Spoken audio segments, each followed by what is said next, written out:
Of our program. We appreciate you listening from wherever you are listening from. Let's take a look at our region's ag weather. We'll use the San Antonio region as a guide because that's right in the middle of down on the farm country. As I look from today through the 8th, which is this next Thursday, we're looking at temperatures, say, around 88 degrees for our sunny to mostly sunny highs. Our lows each morning around 62.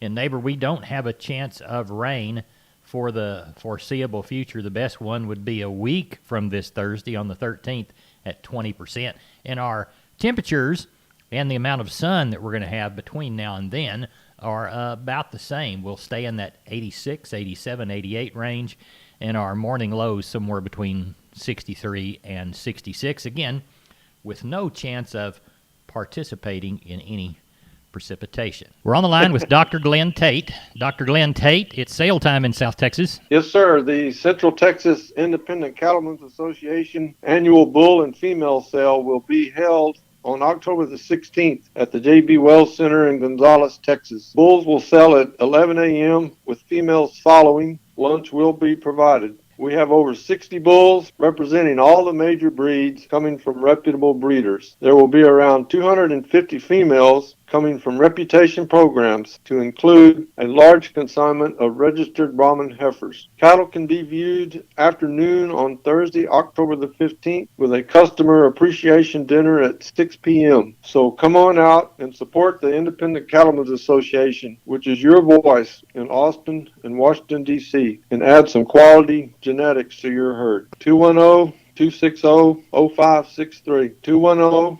260-0563. Neighbor, let's begin to take a look at our commodities of ag interest. We'll go to DTN to see what they're saying about today's commodity movement.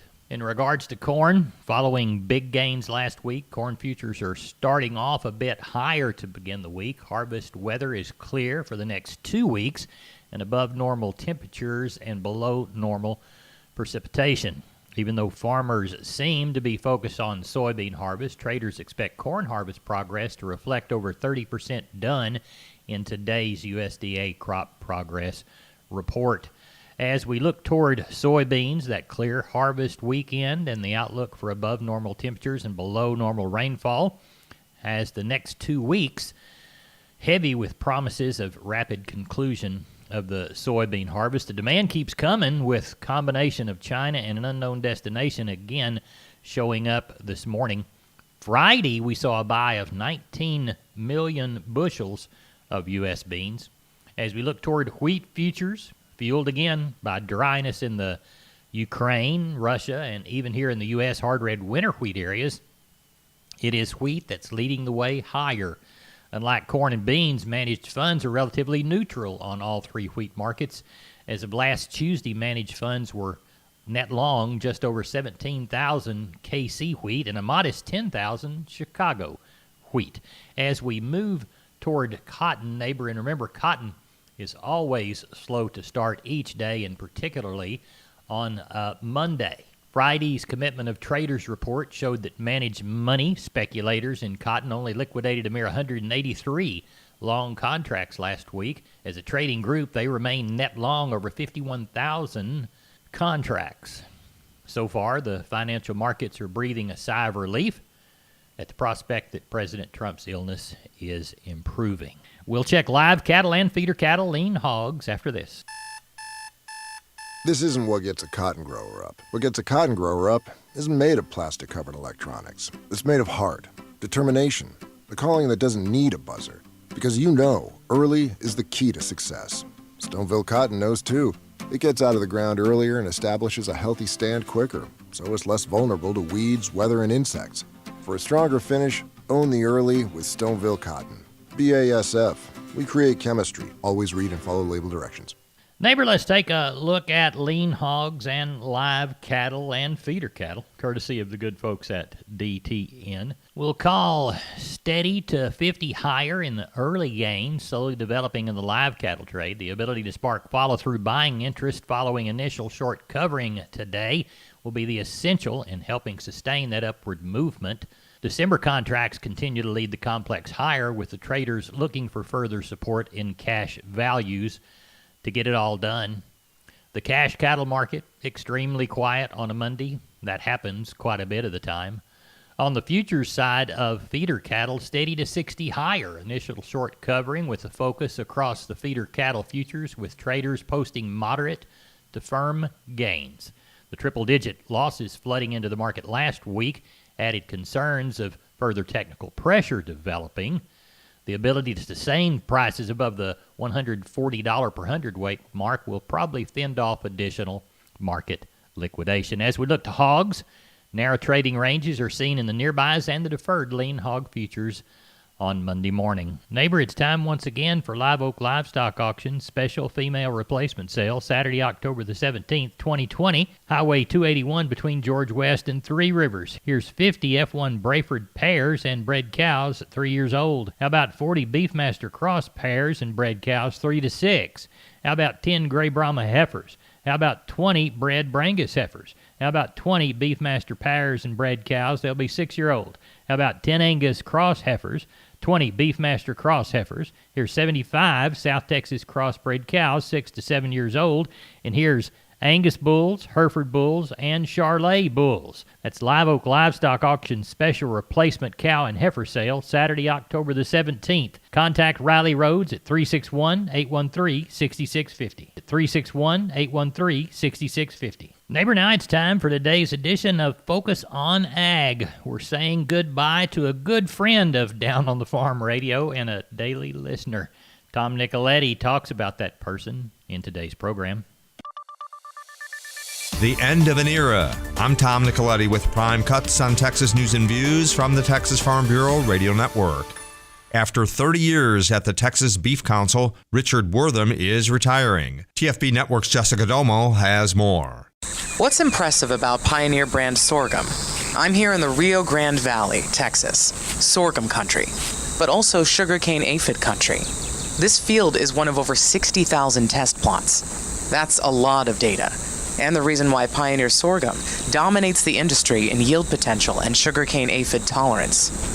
A test plot in the Rio Grande Valley, another place that makes Pioneer, Pioneer. Contact your local Pioneer sales representative.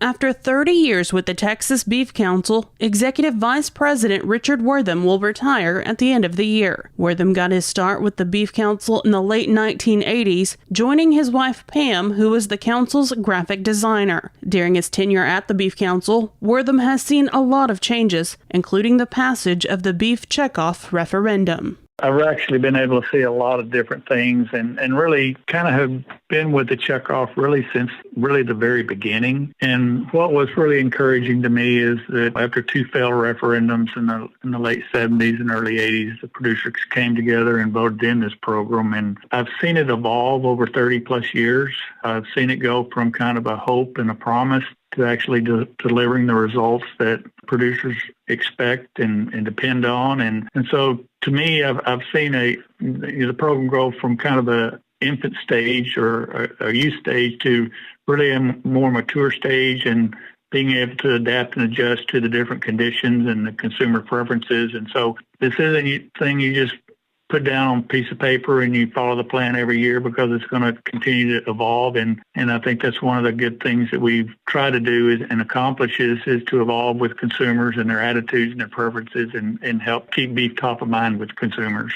Wortham said a lot of work went into getting the beef checkoff passed, and it does a lot of work to promote Texas and U.S. beef both at home and abroad. He said sometimes we become complacent with the beef checkoff because for some of us, it's always been around. I think what producers fail to remember is how hard and how long the industry worked to get this current checkoff in place. As I mentioned earlier, you had two failed referendums in the late 70s and the early 80s. And, getting the industry aligned as far as kind of what they wanted to do was a challenge. And I think we also have, as you look at that new generation of producers coming in some cases, some of those producers who are paying in the checkoff now weren't even born. I think the biggest challenge as we look at this is that, and obviously there's talk about potential referendums. And, if that's the case, it's not whether you make changes to a checkoff, it's whether you want to keep it. And so the question is, if producers decide that they don't want to have a checkoff program, they need to do a really good job of thinking about, well, what's going to take its place. Because if the industry doesn't promote its own product, then nobody else is going to do it for them, and we'll have lost our ability to reach consumers through the area of promotion, research, and education. That was Richard Wortham, the Executive Vice President of the Texas Beef Council. He is retiring at the end of the year. We'll have more with him as he looks back on 30 years at the Texas Beef Council on the next Prime Cuts. We will continue our series on the use of drones in ranching after that program airs. Plus, we have some news from Texas Tech University on its School of Veterinary Medicine. Your seed decisions require reliable advice from a trusted partner. Make that partner Nutrien Ag Solutions. Count on our local crop consultants for custom recommendations and access to the best performing seed in the industry to make your investment work even harder. Lead the field this season and beyond. Find your local crop consultant at nutrienagsolutions.com. When we moved to Texas, we were like fish out of water. We didn't know anyone in our neighborhood until our Texas Farm Bureau insurance agent came to the house. She was so helpful and reassuring, a friendly face with that Texan hospitality I'd heard about. When we purchased a Texas Farm Bureau insurance policy, we knew we were making the right choice. We knew our family would be protected. Visit Texas Farm Bureau Insurance today at tfbinsurance.com to find an insurance agent who's a true neighbor. Coverage and discounts are subject to qualifications and policy terms and may vary by situation. You are listening to Texas News and Views. I'm Tom Nicoletti with the Texas Farm Bureau Radio Network. Neighbor, I think it's about time for Hop Sing to fill our plates and our stomach with plenty of chicken fried steak, some jalapeno gravy, plenty of Nanny's yeast rolls, and a cold cucumber salad, a glass of iced tea, a soda water, or a cup of coffee, and plenty of livestock market information. Let's get some of that from Kenny Mingus, Milam County Livestock Auction, Cameron, Texas. 4-H'er when I was a county agent up there on the Little River. Kenny Mingus, how'd the sale go Friday? Well, we did good. We wound up with a total of 2353, and I didn't even check, but I think out of that mix we had somewhere around 650 to 750 cows. All right, let's walk the pins. Okay, we'll start with the steers under 300, 166 to 210, 3 to 400 pound steers, 141 to 202, 4 to 500 pound steers, 123 to 180, and over 500, 80 to $1.55. On the heifers under 300, 138 to $2. 3 to 400 pound heifers, 124 to 155. 4 to 500 pound heifers, 109 to $1.53. And over 570 to $1.65. On the packer cows, they just keep taking money off of them. From 19 to 55. Packer bulls from 60 to 84. On the stocker cows, on your bred cows from 350 to 1450, and on your cow-calf pairs from 800 to 1575. Okay, but you had good numbers. 25 what? 2353. 2353. How does that compare to last year? Did you take a look? I didn't. Probably a little above, okay. I would say. All right. Probably a little above. I think somewhere in here we got awful wet last year. I don't remember if it was September or October. Right. And the numbers were a little slower.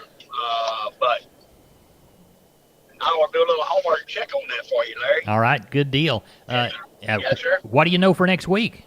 Or this week? Well, it's been a little quiet so far.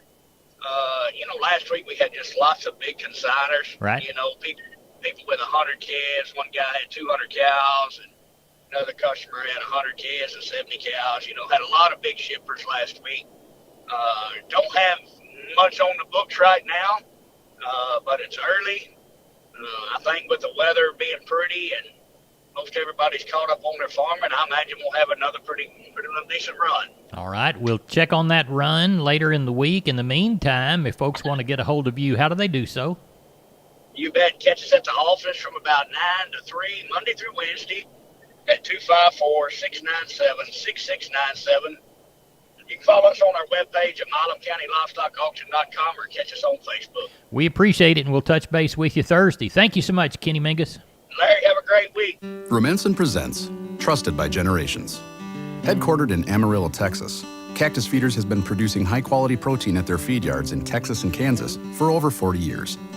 They work hard each day to make sure the beef they produce is safe and nutritious. Director of Nutrition Kendall Carr and General Manager of Wrangler Feed Yard Randy Shields have been working together at Cactus Feeders for 20 years. We asked them what they view as the most vital ingredient in their success. For Kendall, trust comes before anything else, and that includes doing business with a handshake. Beyond trust in their partners, Kendall knows it's important for consumers to trust the beef they consume. Randy believes it all comes back to the handshake deal, that when you make a commitment, you follow through with that commitment. Both Kendall and Randy are proud to carry on the legacy of helping people learn and grow in the beef cattle business. Rumensin has been trusted by generations of cattle producers to help build their legacy. What will your legacy be? Explore more legacy stories at trustedbygenerations.com. Neighbor, I hear cattle in the alleyway. And when you hear them in the alleyway on a Monday, they're getting shipped out to the ranches that got them bought. From Lexington Livestock Commission Company, they're in Lexington, Russell Heller and crew. Russell, how'd that Saturday sale turn out? Yes, sir. I had 974 head with 162 cows. Let's walk the pens. All right. Packer cows, the thinner ones 20 to 40, and the better ones 41 to 60. On the 3 to 400 pound steering bull calves, $115 to $2. 4 to 5 weights, $110 to $185. 5 to 6 weights, $105 to $155. 6 to 7 weights, $1 to $138. 7 to 800 pounders, $95 to $129. On the heifers, 3 to 400 pound heifers, $110 to $160. 4 to 5 weights, $105 to $150. 5 to 6 weights, $1 to $140. 6 to 7 weights, $95 to $130. 7 to 800 pound heifers, $90 to $117. Good. Have you compared the count this year to what it was last year yet? Yes, sir. Probably close to the same. Good. Good. Number of cows coming to town about the same as it was last year, more or less? Yes, it is. Not too much difference. You have a few more 1 month and a few more the next month, so it kind of evens out. Are you aware of anything coming this next week? Yes, I do. I know of 2 sets of calves, about 15, 20 head apiece so far. All right. Well, tell everybody how to get a hold of you for that sale this next Saturday in Lexington.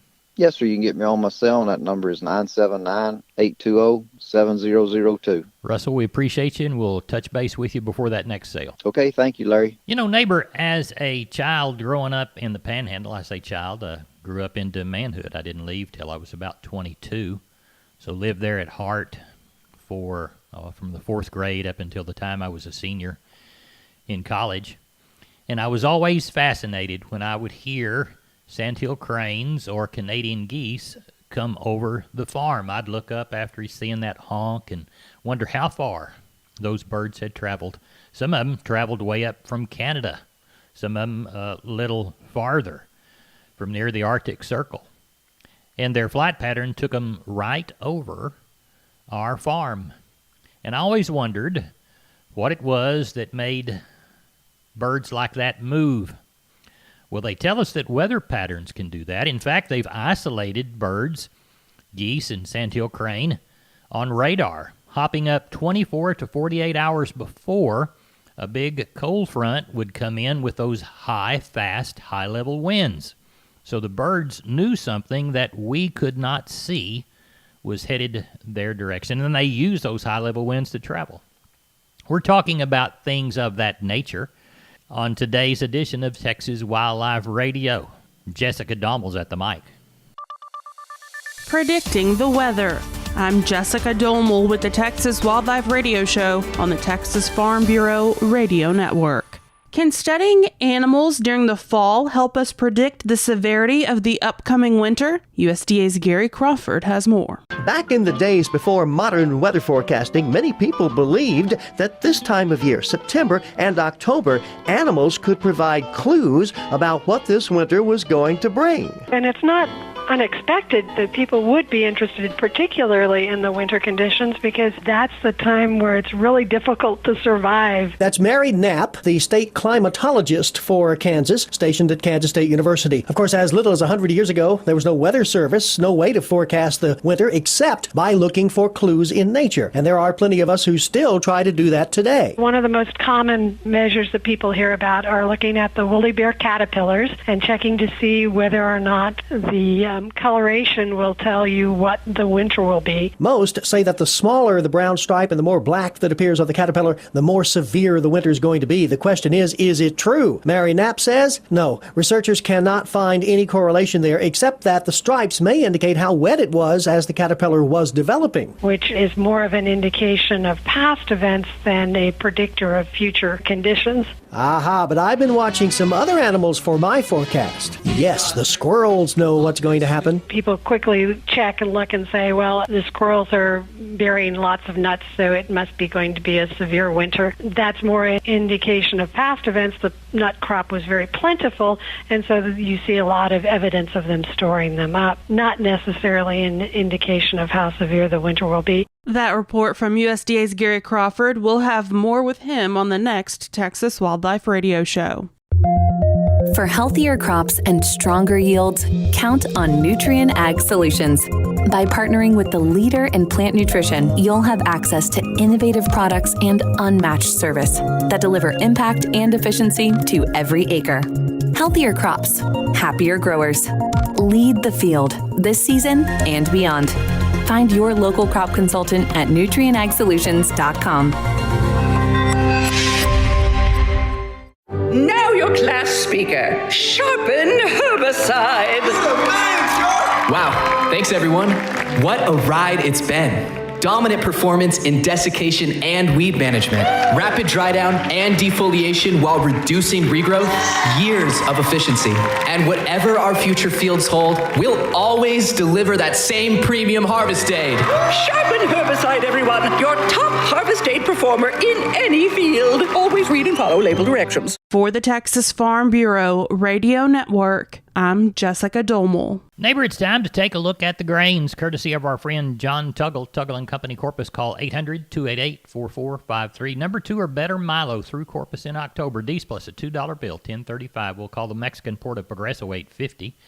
Hard red winter wheat from Corpus, October delivery. D's plus 75, $5.84.5. We'll call Houston D's plus a $1 bill, $6.09. And neighbor, I skipped over yellow corn. Number 2 corn through Corpus in October. D's plus 35, $4.14 3/4. Houston D's plus 30, $4.09 3/4. And the Mexican Port of Progreso, $8. Number 1 beans through Houston October November delivery. November less 15, $10.08.5. Let's move up to Placido. November less 60, $9.63.5. Neighbor, we moved 443 or thereabouts bales of Texas cotton on Friday. Average price was $60.69. Neighbor, that's it for the grain reports in cotton and for this edition of Down on the Farm. We appreciate you listening. In whatever fashion you're listening, keep on listening. Neighbor, good day. We appreciate you. I'm Larry Marble.